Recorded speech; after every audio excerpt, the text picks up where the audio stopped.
God, do I love my job. We opened up today with The Last of Us, then I showed you Unfinished Swan, and now I get to end my day with Mr. Todd Pappy, game director of God of War freaking Ascension. Man, it is an honor to be in front of you. Oh, thank you. I'm excellent. It's been a good show. So, immediately, you're on stage E3. How does it feel? You just walk on like a boss, grab the controller, and you play. I am sweating.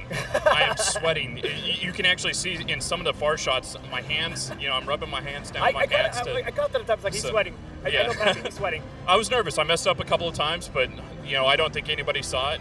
Some of the team knew it, and they're like, oh. That's odd. So, off the bat, we're about to show everyone the demo again, but we're going to actually do a walkthrough. We're going to break it down, rebuild it, and walk our audience through the God of War Ascension demo, single-player demo. First off, I want to show off the fact of the new Kratos model. Talk about the new Kratos model, facial animation. So Patrick Murphy, our lead character artist, completely rebuilt him from head to toe. So whole new garb, whole new blades, and then actually just whole new model and normal maps, so on and so forth. So we, again, with God of War 3, we're getting a new engine. We're kind of learning how to dance with it. Now we're mastering it, and we're actually showing it off. So, and then from here, this is the model you're seeing in game. This is the model you're seeing in cutscenes. Yeah, I was gonna say, like the camera's just really close in right now. Yeah. So the moment he starts the demo, the camera's gonna pull back, and it's the exact same model. Exact same model. See, that's impressive. We don't switch out the character at all. No smoke and mirrors. So let's get started. See what happens. All right. So where are we?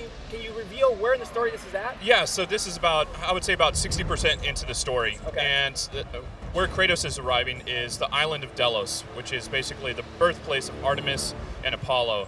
And Kratos is here for an item that will help him on his journey. But there's this whole big statue that was built in the honor of Apollo. Right on. Now, what did that guy do? He died. He died. He got stabbed in the back. Now, talk about this new. So this is actually our satyr captain. So he's basically making AI to these grunts or these small satyrs.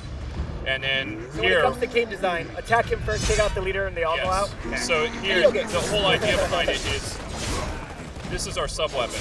So we've got multiple sub weapons that you can pick up and use, but basically it's easy for us to interswitch between that and blades. And what we've done is we've actually moved the R1 or the circle, the grab button. We moved that to R1, and then now we've got the sub weapons on circle. Cool. Now looks like there's some new prompts, some new icons that are popping out the website. Yeah. God of War 3. So those are our halos.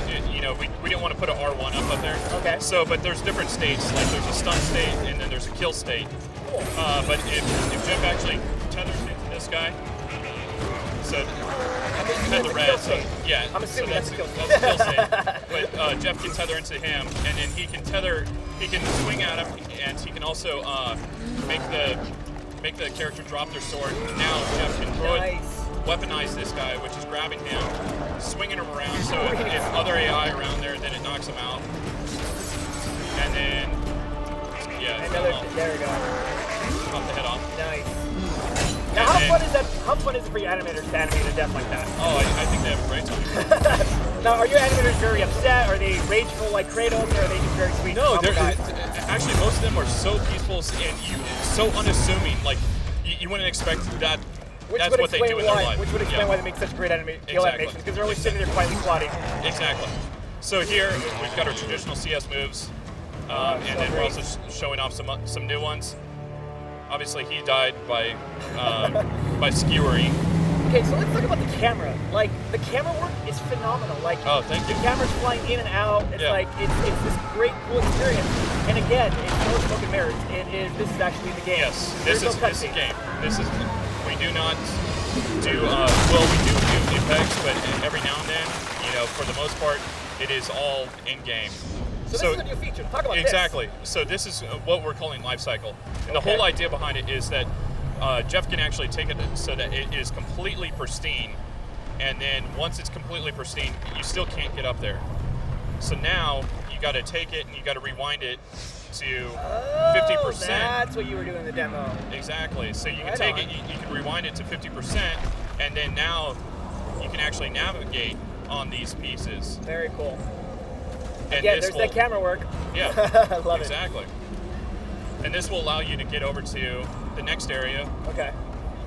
And so this is an example of an extremely light puzzle with life cycle. Got it. Now we've got much more complicated stuff in there, but we wanted to be able to show off in the demo in a very, very quick nutshell what the life cycle does and what's special to our game about it.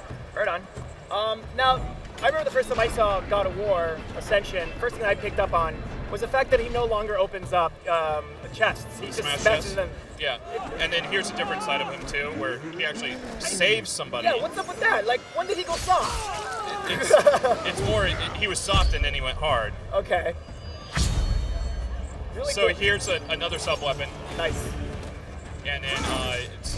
What's that called? Pull up different That's what you were trying to do. I knew you were trying to pull that off yesterday. Exactly. Trying to float him and throw him spear him like you missed it. Yep. So it's a combination of using the life cycle as well as the sub-weapon. Cool. And then here he's got him on tether. Oh, that's great. And then he can still attack, and then he can use him as a wrecking ball. Do you know Nick Cheshire of back at Destructoid? He's over at Harmonix now. Him and I are huge God of War fans. He had the best tweet last night. He's like, the press conference could have just been 30 minutes of fan fiction and Tom Pappy playing God of War Ascension for the next hour. Awesome. So you got fans, dude. Oh, thank you. So, and then here's the first interaction that Kratos has with Charybdis. Very cool. Love that. It's a nice big tentacle. Yep. Great. So, what was the design decision to move the props to the sides of the screen? Because before it was right over. Yeah, well, it's basically really just player can focus on the action, and then they can read in the periphery, you know, okay, yeah, this is where the button is. Great. And it also corresponds to the face button, so if it's, you know, X, then, you know, it's down low. So, you know, people that play other systems or anything like that, they can easily understand, you know, hey, this is what we're trying to do. So Jeff actually did something where he kicked him, and so this is kind of our bare-handed sub-weapon. Okay. So you can punch, you can kick, and... now it looks like he's got some new moves. Has the controls changed at all? The controls have changed a little bit, but okay. it's not going to be one of those things where within the first 5 minutes you'll understand exactly what we've done and how we've done it. So something I've also noticed is the fact that now Kratos has these really neat slow motion moments. Like, the camera pulls in. Exactly. Right, so, for example, this is a new mechanic that we're showing off, which is, we're calling it the Rage mechanic. In the past, we've had kind of the Rage of Gods or the Rage of Titans. Right. And this is something that's built up over 15 to 20 fights. This is something that you can get every single fight. If you parry, if you evade at the last moment, if you fight well. And so we want to reward players for actually fighting like Kratos versus dinking and dunking kind of thing. I got it. See, that was great. That was the fact that you used the camera to pull back to give the gamer the indicator that this is the way you're supposed to go. Right. It's pretty cool. Yeah. In the past with climb walls, we've always kind of put ladders there or broken ladders. Why here? Now you just kind of pull that camera back and say, you're supposed to go this way. So who's this guy? This guy was awesome. This is our, what we call Elephantar in-house. So basically, this is our new Minotaur. This is, we wanted to go a little bit with a little bit of a Persian theme. So we've kind of shown off the Persian tile set with the multiplayer, but we wanted to show off this guy and show off some of our new mechanics. So there's animation. So this is our one of our new magics, and so Kratos is peacocking. So we wanted to get a lot more cinematic, a lot more flair to it. Oh yeah. You know, in the past, it's been kind of always pulled back. Now, one thing I've noticed that we were joking about is color. Yeah. This is a very colorful God of War. Yeah. Talk about that. Well, and that was a conscious decision, but you know, between Chris Sutton and myself. He's our art director, and so it was one of those things where we know the game looks phenomenal. We've won awards for it and everything. Now, thank you. We wanted to infuse some of the color back into it, and I completely understand. You know, with killing the god of the sun, I can understand why there is no light. You know, and why it's raining all the time. Oh, this is cool. I don't remember seeing this yesterday. Okay, I remember this part. Yeah. Okay. So basically, in God of War 1, you know, the creatures were a little bit more formidable. They would manhandle you a little bit more. So that was kind of an idea behind it. And then here, this is our promptless minigame. So the whole idea behind it is basically you can attack and you dodge. And that's all you do. You just read what the character's doing and you do it at an appropriate time. And it wasn't right to fight night in a way. I don't know why I would hard back more towards Mike Tyson's Punch-Out. Okay, right on. Yeah. That's like cool. So, and then obviously those things will end when gory kills, and only certain creatures will have them. And then from here, this is phenomenal camera work. Up close with Charybdis. Ah, what a phenomenal ending, dude. So, thank you so much for showing us that. Oh, you know, no problem. As being Todd Pappy, how does it feel knowing that you're working on such an amazing franchise? It's one of those things where I work with such a wonderful team. Absolutely. If I was going to equate it to something, it would be I'm Demi Moore, and there's 200 Patrick Swayzes behind me that you don't see that make my job so much easier. That's so cool. So, but I love the team. I've been there for extremely long time, and it's almost like a second family. Well, now that you finally showed off single player, what's next? I know you want to go back to the studio and keep working on it. What's next for you guys? Next thing is basically just tightening up the multiplayer, getting all the features that we want in there. To we're showing kind of a subset of what we're trying to do. Right on. And now it's just finishing up the game, man. So let's be honest. What's been the reception with multiplayer?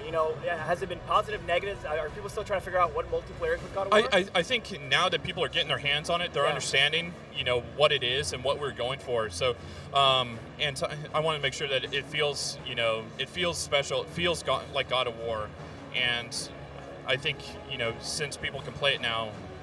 I haven't had a chance to go and talk to anybody or anything like that. You should do that right now after this interview. Be like, so what do you think? I'm sure they're impressed because I love the God of War multiplayer. You should be really, really proud of that. So, any closing comments, anything you want to add besides the fact that you actually announced the date? Yes. So, we are shipping March 12th, 2013. Nice. So, I got to ask, you guys set a date. Is that a good or a bad thing? It's a good thing. Okay. It's a good thing.